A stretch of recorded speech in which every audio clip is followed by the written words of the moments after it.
গ্রামে উন্নয়ন তবু চাকরি নেই। ভারতে বেকার যুব সমাজ এখন দেশ ছাড়ছে। বেকারত্বের নতুন বিপদ। ডিজিটাল যুগেও কেন কোনো কাজ নেই ভারতের তরুণীদের? ভবিষ্যৎ কি গ্রামে নেই?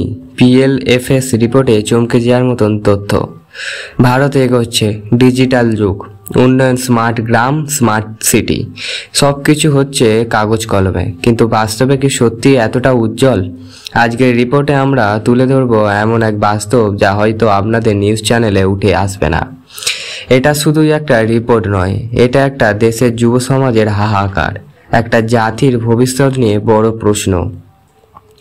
ইন্ডিয়ান টুডে এক্সক্লুসিভ বিশ্লেষণে উঠে এসেছে পিরিয়ডিক লেবার ফোর্স সার্ভিস বা PLFS অনুযায়ী মে 2025-এ ভারতের বেকারত্বের হার পৌঁছেছে 5.6%। এই হার শুধু একটা সংখ্যা নয়, যার পেছনে আছে লাখ লাখ পরিবারের নিরাশা, হাজার হাজার তরুণীদের জল। আরও ভয়াবহ তথ্য, গ্রামীণ ভারতের ক্ষেত্রে 15 থেকে 29 বছর বয়সী তরুণীদের বেকারত্ব 13.7%, যা আগে মাসে ছিল 12.3%। মানে গ্রামে প্রায় প্রতি 7 জন তরুণের মধ্যে একজনের বেশি কর্মহীন। শুধু পরিসংখ্যা নয়, বাস্তবও ভয়ঙ্কর। তুমি যদি ভেবে থাকো যে শহর থেকে গ্রামে উন্নয়ন হচ্ছে, তাহলে দয়া করে আরেকবার ভাবো। শহরের রাস্তা হচ্ছে, আলো এসেছে, মোবাইল এসেছে, কিন্তু চাকরি এসেছে কোথায়? গাঁয়ের ছেলেটা হয়তো ফোনের ইনস্টাগ্রাম চালায়, কিন্তু সে জানে না আগামী সপ্তাহে তার খাওয়ার টাকা কোথা থেকে আসবে। আর চাষ, রবি ফসল শেষ, সামনে আবার চাষের মরশুম, কিন্তু চাষ কি সবার জন্য? বীজ, জল, খরচ এইসব তো দরকার, কিন্তু কয়জনের পকেটে আছে সেই টাকা? মে মাসে দেশের লেবার ফোর্স পজিটিভিটি রেট কমে দাঁড়িয়েছে 54.8%। মানে দেশে 35% মানুষের কোনো কাজের নেই বা কাজ খুঁজছে না। সেই লজ্জার চিত্র আরও গা ছমছমে হয়ে উঠেছে যখন দেখি গ্রামীণ পুরুষদের কর্মসংস্থানের হার 5.6% আর মহিলাদের 5.8%।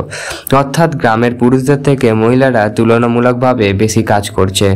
এটা কি ভালো খবর? না, বরং এটা দেখায় যে জীবিকার জন্য পুরো পরিবারই আজ মরিয়া হয়ে উঠেছে। সমাধান কি?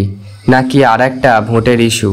সত্যি বলে সরকারের চোখে এই বিষয়টা একটা ডেটা পয়েন্ট, এটা সংখ্যার খেলা, কিন্তু আমাদের চোখে এটা একটা যুবকের স্বপ্নভঙ্গ, একটা মায়ের চোখের জল, একটা পরিবারের ভবিষ্যৎ অন্ধকার।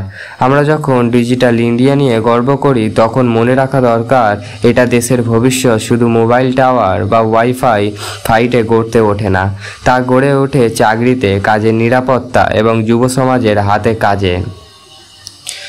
ভারতের কি সত্যি গ্রাম দিয়ে তৈরি? তাহলে গ্রামের যুবকরা কেন দেশ ছাড়ছে?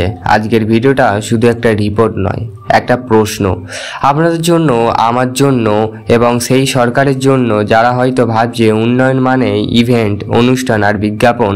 কিন্তু সত্যি কি ওটা? কমেন্টে লিখে জানান। এই বেকারত্ব রুখতে কি করা উচিত? আর এমন সত্যনিষ্ঠ বিশ্লেষণ পেতে চোখ রাখতে হবে আমাদের চ্যানেলে। আশা করছি ভিডিওটা আপনাদের কিছুটা হলেও মনের মতন হয়েছে। যদি মনের মতন হয়ে থাকে, লাইক, কমেন্ট, সাবস্ক্রাইব করুন আরও সত্য জানতে।